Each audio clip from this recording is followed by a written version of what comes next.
श्री गणेशाय नमः। ओम नमो भगवते वासुदेवाय नमः। जय श्री कृष्णा, राधे राधे। हे प्रिय भक्तों, स्वागत है आप सभी का आपके अपने चैनल खुशी ज्ञान सागर में। भगवान श्री हरि विष्णु की कृपा आप और आपके संपूर्ण परिवार पर सदा सर्वदा बनी रहे। हे प्रिय भक्तों, आज जया एकादशी के शुक्ल पक्ष की द्वादशी तिथि है और आज जया एकादशी के व्रत का पारण का दिन है। एकादशी के व्रत के पारण के दिन तुलसी माता की कथाओं को सुनने से ही व्रत को पूर्ण माना जाता है। तो जिन लोगों ने व्रत नहीं भी रखा है उन्हें भी तुलसी माता की कथाओं को सुनने से अनंत शुभ फलों की प्राप्ति होती है। तो आइए भगवान श्री लक्ष्मी नारायण जी के चरणों का ध्यान करते हुए इन कथाओं को सुनते हैं। तो आप सभी लोग बड़े ही श्रद्धा और प्रसन्नचित्त मन से इन कथाओं को पूरा अवश्य सुनिएगा।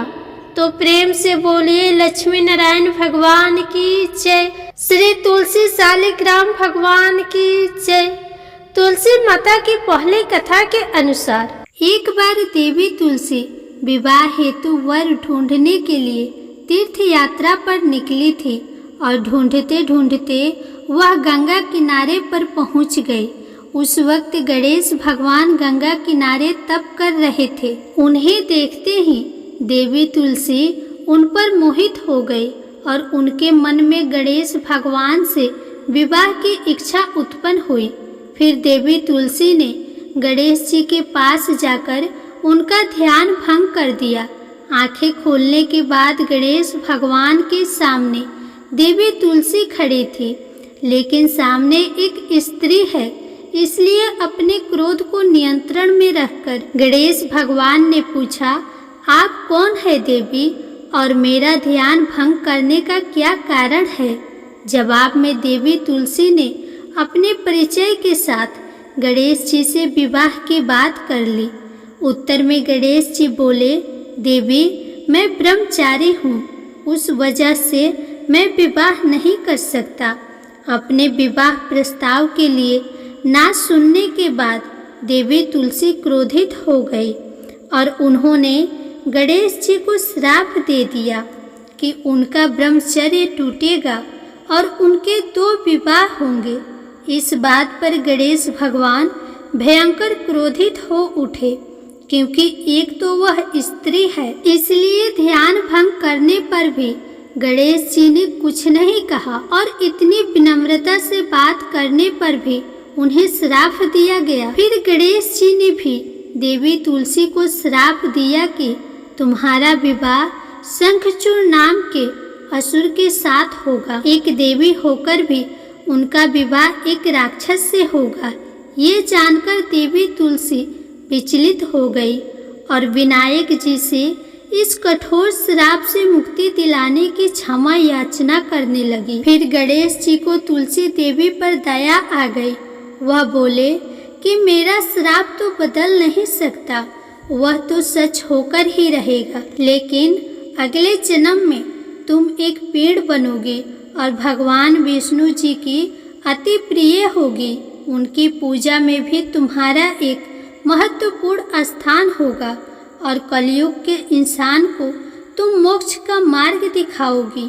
लेकिन तुमने मेरा तप भंग किया है और मुझे ब्रह्मचारी होकर भी 2 विवाह का श्राप दिया है, इसलिए मेरी किसी भी प्रकार की पूजा में तुम निषिद्ध होगी। इस प्रकार देवी तुलसी गणेश भगवान की पूजा में निषिद्ध हो गई। तो प्रेम से बोलिए तुलसी माता की जय, श्री गणेश जी महाराज की जय। अब आइए तुलसी माता की अगली कथा को सुनते हैं। शिव पुराण के अनुसार पौराणिक समय में दैत्यों का राजा दंभ हुआ करता था। वह बहुत बड़ा विष्णु भक्त था। कई सालों तक उसके यहाँ संतान नहीं होने के कारण उसने शुक्राचार्य को अपना गुरु बनाकर उनसे श्री कृष्ण मंत्र प्राप्त किया। ये मंत्र प्राप्त करके उसने पुष्कर सरोवर में घोर तपस्या की। भगवान विष्णु उसकी तपस्या से प्रसन्न हुए और उसे संतान प्राप्ति का वरदान दे दिया। भगवान विष्णु के वरदान से राजा दंभ के यहाँ एक पुत्र ने जन्म लिया। इस पुत्र का नाम शंखचूड़ रखा गया। बड़ा होकर शंखचूड़ ने ब्रह्मा जी को प्रसन्न करने के लिए पुष्कर में घोर तपस्या की। तपस्या से प्रसन्न होकर ब्रह्मा जी ने उसे वरदान मांगने को कहा। तब शंखचूड़ ने वरदान मांगा कि वह हमेशा अजर अमर रहे तथा कोई भी देवता उसे नहीं मार पाए।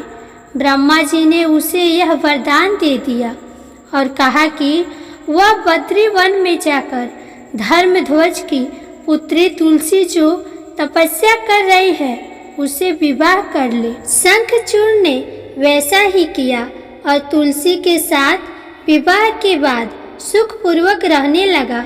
उसने अपने बल से देवताओं, असुरों, दानवों, राक्षसों, गण धर्मों, नागों, किन्नरों, मनुष्यों तथा त्रिलोकी के सभी प्राणियों पर विजय प्राप्त कर ली।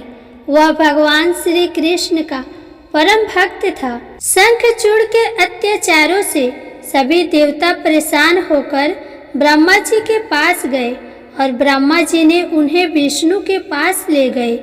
विष्णु ने कहा कि शंखचूड़ की मृत्यु भगवान शिव के त्रिशूल से ही होगी, अतः आप उनके पास जाइए। भगवान ने उन्हें चित्ररथ नामक गण को अपना दूत बनाकर शंखचूड़ के पास भेजा। चित्ररथ ने शंखचूड़ को समझाया वह देवताओं को उनका राज्य लौटा दे, परंतु शंखचूड़ ने मना कर दिया और कहा कि वह महेश्वर से युद्ध करना चाहता है। भगवान शिव को जब यह बात पता चली तो युद्ध के लिए अपनी सेना लेकर निकल पड़े और दानवों में घमासान युद्ध हुआ, परंतु ब्रह्मा जी के वरदान के कारण शंखचूड़ को देवता नहीं हरा पाए। भगवान शिव ने शंखचूड़ का वध करने के लिए जैसे ही अपना त्रिशूल उठाया तभी आकाशवाणी हुई कि जब तक शंखचूड़ के हाथ में श्री हरि का कवच है और उसकी पत्नी का सतीत्व अखंडित है तब तक इसका वध असंभव है। आकाशवाणी सुनकर भगवान विष्णु वृद्ध ब्राह्मण का रूप धारण कर शंखचूड़ के पास गए और उससे श्री हरि कवच दान में मांग लिया। शंखचूड़ ने वह कवच बिना किसी संकोच के दान कर दिया। शंखचूड़ का रूप बनाकर तुलसी के पास गए। शंखचूड़ रूपी भगवान विष्णु ने तुलसी के महल के द्वार पर जाकर अपने विजय होने की सूचना दी। यह सुनकर तुलसी बहुत प्रसन्न हुई और पति रूप में आए भगवान का पूजन किया। ऐसा करते ही तुलसी का सतीत्व तो खंडित हो गया और भगवान शिव ने अपने त्रिशूल से शंखचूड़ का वध कर दिया। जब तुलसी को ये बात पता चली कि वे उनके पति नहीं हैं बल्कि वे भगवान विष्णु हैं, तो क्रोध में आकर तुलसी जी ने कहा, आपने छल पूर्वक मेरा धर्म भ्रष्ट किया है और मेरे पति को मार डाला, अतः मैं आपको श्राप देती हूँ कि आप पसाड़ होकर धरती पर रहे। तब तक भगवान विष्णु ने कहा कि देवी, तुम मेरे लिए भारतवर्ष में रहकर बहुत वर्ष तक तपस्या कर चुकी हो। तुम्हारा यह शरीर नदी रूप में बदलकर गंडकी नामक नदी के रूप में प्रस्तुत होगा। तुम पुष्पों में श्रेष्ठ तुलसी का वृक्ष बन जाओगी और सदा मेरे साथ रहोगी। तुम्हारे श्राप को सत्य करने के लिए मैं पसाड़ शालिग्राम बनकर रहूंगा। गंडकी नदी के तट पर मेरा वास होगा। प्रेम से बोलिए भगवान विष्णु और तुलसी माता की जय। अब बड़े ही प्रेम से तुलसी माता की अगली कथा को सुनते हैं। एक बार एक गांव में एक बहुत ही बुजुर्ग महिला रहती थी। वह बहुत ही पूजा पाठ किया करती थी। वह रोज तुलसी माँ की पूजा करती थी और वह बुजुर्ग महिला रोज तुलसी माता से कहती, हे तुलसी माँ, तुम मुझे बहू दे, पीताम्बर की धोती दे, मीठा मीठा घास दे, बैकुंठ में वास दे, चटक की चाल दे, पटक की मौत दे, चंदन का काठ दे, रानी सा राज दे, दाल भात का भोजन दे, ग्यारस की मौत दे और कृष्ण जी का कंधा दे। वह बुजुर्ग महिला हर महीने में तुलसी माता की पूजा करती और उनके बिरले को रोज सींचती। तुलसी माता बुजुर्ग महिला की बात सुनकर धीरे धीरे सूखने लगी। तभी भगवान श्री कृष्ण जी ने देखा कि तुलसी माता सूख रही है और तभी एक दिन भगवान श्री कृष्ण तुलसी माता जी के पास प्रकट हुए और भगवान श्री कृष्ण जी ने तुलसी माता से पूछा, तुम क्यों सूख रही हो? सभी महिलाएं तुम्हारी पूजा करती है और तुमको रोज सींचती है, लेकिन फिर भी तुम रोज सूखती जा रही हो। इसका कारण क्या है? जिसके बाद तुलसी माता ने भगवान श्री कृष्ण जी से कहा कि हे प्रभु, एक बुजुर्ग महिला मेरे पास रोज आती है और रोज एक ही बात बोलती है, हे तुलसी माता, सबकी दाता, मैं तेरा बिरला सींचती हूँ, तुम मुझे बहू दे, पीताम्बर की धोती दे, मीठा मीठा घास दे, बैकुंठ में वास दे, चटक की चाल दे, पटक की मौत दे, चंदन का काठ दे, रानी सा राज दे, दाल भात का भोजन दे, ग्यारस की मौत दे और कृष्ण जी का कंधा दे। मैं उस बुजुर्ग महिला की सारी मनोकामनाएं पूरी कर सकती हूँ, लेकिन उसकी एक मनोकामना पूरी नहीं कर सकती। मैं कृष्ण जी का कंधा कहाँ से दूंगी? भगवान श्री कृष्ण जी तुलसी माता की बात सुनकर जोर जोर से हंसने लगे और फिर भगवान श्री कृष्ण जी ने तुलसी माता जी से कहा कि तुम चिंता मत करो, जब वह बुजुर्ग महिला की मृत्यु होगी तब मैं मौके पर आकर उसे कंधा दे दूंगा। अब जब वह बुजुर्ग महिला पूजा करने आए तो कह देना कि तुम्हें सब कुछ मिल जाएगा। कुछ दिनों बाद वह वृद्ध महिला ठोकर खाकर रास्ते में गिरकर मर गई। पूरे गांव के सभी लोग आए और उस महिला को सभी लोग धर्मात्मा मानते थे। उसको तुलसी जी की टोकरी कहते थे। उसके परिवार में कोई भी नहीं था, इसलिए गांव वालों ने ही उसके अंतिम संस्कार करने की योजना बनाई और उसे नहलाकर जब वैकुंठी पर बैठाने के लिए उसे उठाने लगे तो उसके मृत शरीर इतना भारी हो गया था कि उसे कोई उठा नहीं पाया। यह सब देखकर वहाँ के सभी लोग तरह तरह की बातें करने लगे और कहने लगे कि यह इतना पूजा पाठ करती थी, हर समय माला फेरती थी, इसलिए यह इतनी भारी हो गई है। वहीं पूरी गांव में चर्चा होने लगी कि डोकरी माई कोई भक्ति नहीं करती थी, यह छल कपट करती थी। हम जिसे धर्मात्मा समझते थे वह पापी है, जो कि किसी से भी नहीं उठ पा रही है। यह इसके कर्मों की सजा है। इधर भगवान ने सोचा कि मेरे भक्त की निंदा हो रही है, इसलिए भगवान ने बूढ़े ब्राह्मण का वेश धारण करके वहाँ पर आए और वहाँ पर एकत्रित लोगों से पूछने लगे कि यहाँ पर इतनी भीड़ क्यों लगी है, जिसे लोग कहने लगे कि यहाँ पर डोकरी माई मर गई है और पाप इतना था कि जिससे यह उठ नहीं पा रही है। सब उठा उठाकर थक गए। तब ब्राह्मण ने कहा, मुझे एक बार डोकरी के कानों में कहने दो, फिर वह देखो कैसे उठती है। तो सभी लोगों ने कहा कि आप भी प्रयास करके देख लीजिए। तब भगवान ने उस वृद्ध महिला के कानों में कहा कि हे डोकरी माई, देखो मैं आ गया। और जो डोकरी पूजा करते समय शब्द कहती थी वह शब्द उसके कानों में कहने लगे, तू बिरला सींचू तेरा, मैं करूँ निस्तारा मेरा। डोकरी माई बहू ले, बेटी ले, पोता ले, लड्डू ले, पीताम्बर की धोती ले, गहना ले, घी का घड़ा ले, मीठा मीठा खीर और पूड़ी ले, दाल भात का भोजन ले, धन दौलत ले, रानी सा राज ले, तुलसी जी का पत्ता ले, मुंह में गंगा जल ले, ग्यारस को दिल ले, चंदन का दाग ले, कृष्ण जी का कंधा ले। इतना सुनते ही डोकरी हल्की हो गई। भगवान ने बोला, आओ और इसको उठाओ। भगवान ने हाथ लगाया और डोकरी माई उठ गई। सबको बड़ा आश्चर्य हुआ।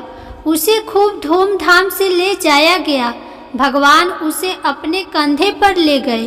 पूरे गांव में उसकी चर्चा होने लगी, जिससे उसको मुक्ति मिल गई और वह वैकुंठ में चली गई। सभी लोग देखते रह गए। सभी लोगों ने देखा कि शमशान घाट तक तो ब्राह्मण साथ ही आया था, लेकिन अब वह दिखाई नहीं दे रहा है। इससे लोगों को समझ में आ गया कि वह कोई और नहीं, स्वयं भगवान ही बूढ़े ब्राह्मण के रूप में आए थे। बोलिए श्री तुलसी शालिग्राम की जय। बोलिए श्री लक्ष्मी नारायण भगवान की जय। बोलिए श्री राधा कृष्ण भगवान की जय। प्राचीन समय की बात है। एक गांव में एक परिवार रहता था। उस परिवार में माँ, बेटा और बहू थे। बहू बहुत ही सीधी साधी और शांत स्वभाव की थी और उसी के दूसरी तरफ सास बहुत ही झगड़ालू और घमंडी स्वभाव की थी।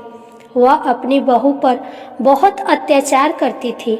उससे घर का सारा काम काज करवाती और खाने के लिए एक सूखी रोटी देती।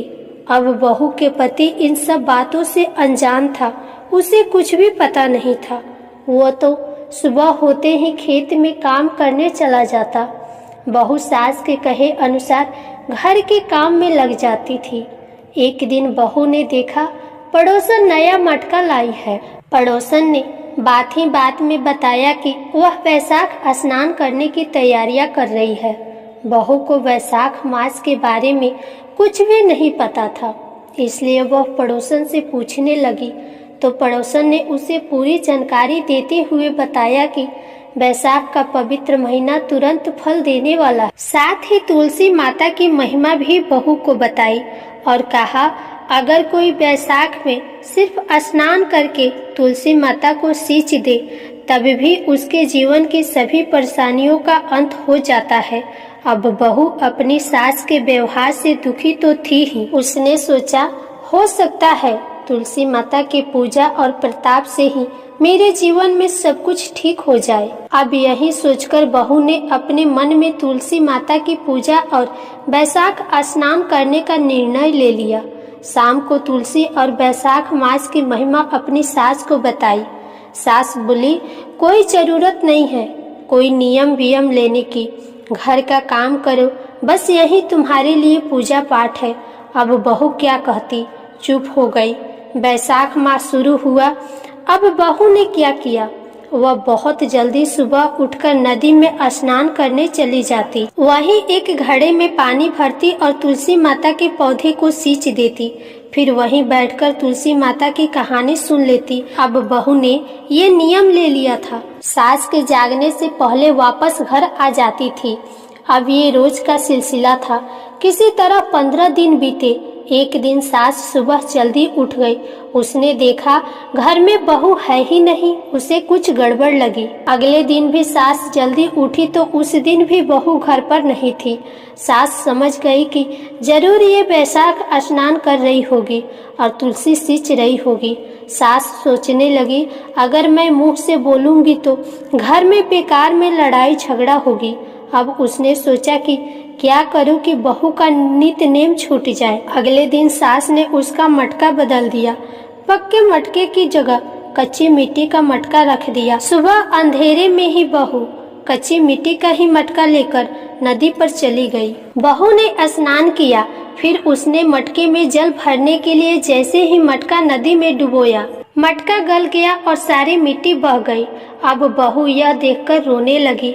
वो तुलसी माता के पास जाकर रोने लगी और रोते रोते बोली, हे तुलसी माता, आज मेरा नियम टूट गया, मुझे क्षमा कर दीजिए। तुलसी माता उसके सामने साक्षात रूप में प्रकट हुई और बोली, आज तुमने जल के स्थान पर अपने आंसुओं से मुझे सींचा है, तुम्हारा नियम पूरा हुआ। बहू ने कहा, माता, मैं कल जल कैसे लेकर आऊंगी? अगर मेरी सास को यह पता चला कि मैंने मटका नदी में बहा दिया है तो वह तो बहुत गुस्सा करेंगी। तुलसी माता ने उसे एक मटका दिया, जिसे लेकर वह खुशी खुशी घर आ गई। सास ने देखा तो वह मटका सोने का था। अब सास के पूछने पर बहू ने सारी बात सच सच बता दी। सास अंदर से तो बहुत खुश थी, पर बाहर से नाटक करते हुए बोले, अगर सोने के मटके में जल लेकर जाओगी तो गांव वाले इसको छीन लेंगे। तुम कल फिर जाकर अपने तुलसी माता के आगे रोना धोना, दूसरा मटका मांग लेना। अब बहू बहुत सीधी साधी थी, उसको तो कुछ ऐसा था ही नहीं। वो अगले दिन तुलसी माता के पास जाकर फिर से रोने लगी। तुलसी माता के पूछने पर उसने सारी बात बता दी। तब तुलसी माता ने उसे चांदी का मटका दिया। बहू चांदी का मटका लेकर खुशी खुशी घर आ गई, लेकिन उसकी सास ने उसको भी रख लिया और अपनी बहू से फिर अगले दिन रोने को कहा। बहू सास के डर से कुछ बोली नहीं। फिर अगले दिन तुलसी माता के पास जाके बैठ गई और फिर उसे रोने लगी। तुलसी माता ने आकर सारा बात पूछा तो उसने रोते रोते सारी बात बता दी। अब तुलसी माता ने कहा, तेरे सास का लालच कभी खत्म नहीं होगा, तू आज मिट्टी का मटका ले जा। यह कह के तुलसी माता ने उसे एक मिट्टी का मटका दे दिया। बहू जब घर आई तो उसकी सास बहुत गुस्सा करने लगी और कहने लगी, तुम्हारी तुलसी माता के पास क्या सिर्फ इतना ही धन है? जिसके पास कुछ भी नहीं उसे सींचने से क्या ही लाभ? अब यह कह के वह बहू को बहुत गुस्सा करने लगी, लेकिन बहू ने सास की बात नहीं मानी और जो उसका नियम था वह सुबह जल्दी उठकर उसी तरह करने लगी। पूरे महीने सास से छुपकर नदी पर स्नान करती और तुलसी माता को सींचती रही। महीना समाप्त होने पे था। एक दिन सास छुपाए हुए अपने दोनों मटकों को देखने लगी तो उसने देखा कि वो दोनों मटके कच्ची मिट्टी के बन गए हैं। अब यह देखकर तो सास का गुस्सा 7वें आसमान पर पहुंच गया। वह बहू को बहुत भला बुरा कहने लगी। तभी साक्षात तुलसी माता उनके घर में प्रकट हुई और वो सास को बोलने लगी, तुमने लालच और घमंड में बहुत पाप किए हैं, इसलिए सिर्फ तुम्हारे छूने की वजह से ये मटके मिट्टी के बन गए। जैसा बोओगी वैसा ही काटोगी। तुलसी माता के प्रताप और कृपा से सास की आंखें खुल गई। वो बहुत रोई और तुलसी माता से क्षमा मांगने लगी। तुलसी माता ने क्षमा कर दिया और खुश रहने का आशीर्वाद भी दिया। तुलसी माता की कृपा से तीनों ही घड़े खुद ही सोने के हो गए। अब सास बहू मिलकर रोज तुलसी माता का नित्य नियम करने लगी। तुलसी माता की कृपा से उनका घर अन्न धन से भर गया। हे तुलसी माता, अपने सभी भक्तों पर अपनी कृपा बनाए रखना। प्रेम से बोलिए तुलसी माता की जय। आप सुनिए लपसी और तपसी की कहानी। एक लपसी था, एक तपसी था। तपसी हमेशा भगवान की तपस्या करता था, लेकिन उसे चोरी करने की आदत थी। लपसी हमेशा 1.25 सेर की लपसी बनाता और सबसे पहले भगवान को भोग लगाता, उसके बाद में स्वयं भोजन करता। दोनों भाइयों का यही नियम था। एक दिन किसी बात को लेकर दोनों भाइयों में कहा सुनी हो गई।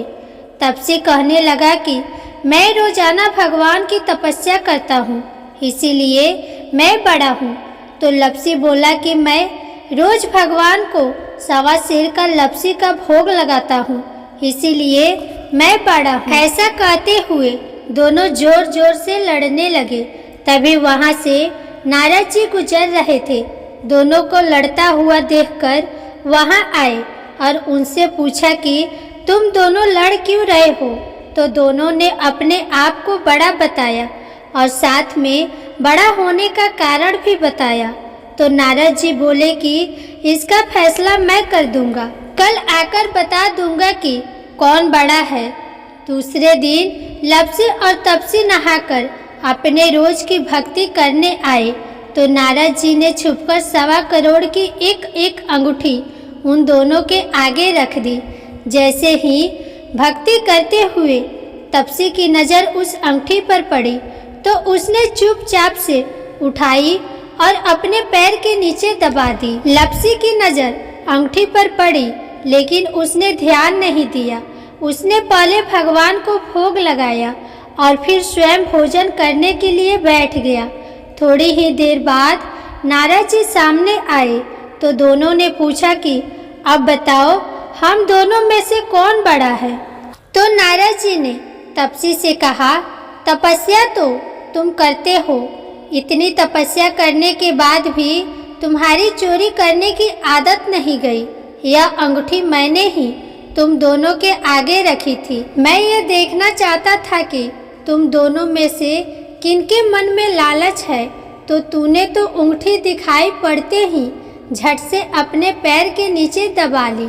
लेकिन लपसी का ध्यान अंगूठी पर जाने के बाद भी लपसी ने अंगूठी को नहीं उठाया और ना ही ध्यान दिया। उसने सिर्फ अपने भगवान में ही ध्यान रखा, उन्हें भोग लगाया और बाद में भोजन करने लगा। इसीलिए लपसी बड़ा है और तुम्हें तुम्हारी तपस्या का कोई भी फल नहीं मिलने वाला। जितनी चाहे मर्जी तुम तपस्या कर लो, तुम्हें इसका कोई भी फल नहीं मिलेगा। तो तपसी को यह सुनकर बहुत ही दुख हुआ और वह शर्मिंदा होकर नारद जी से माफ़ी मांगने लगा कि आज तक मेरी गलती माफ़ करो और मुझे बताओ कि मेरी तपस्या का फल कैसे मिलेगा। आज के बाद कभी भी मैं चोरी नहीं करूँगा। तो नारद जी ने कहा कि यदि कोई गाय या कुत्ते के लिए रोटी नहीं बनाएगा तो उसका फल तुझे मिलेगा। यदि कोई व्यक्ति ब्राह्मण को भोजन करवाकर उसे दक्षिणा नहीं देगा तो उसका फल भी तुझे ही मिलेगा। अगर किसी को सूट साड़ी देगा और उसके साथ भेंट स्वरूप कुछ रुपये नहीं देगा तो उसका फल भी तुझे ही मिलेगा। अगर कोई व्यक्ति दिए से दिया जलाएगा तो उसका फल भी तुझे ही मिलेगा। अगर कोई औरत आंगन लिपकर चौका नहीं लिपेगी तो उसका फल भी तुझे ही मिलेगा।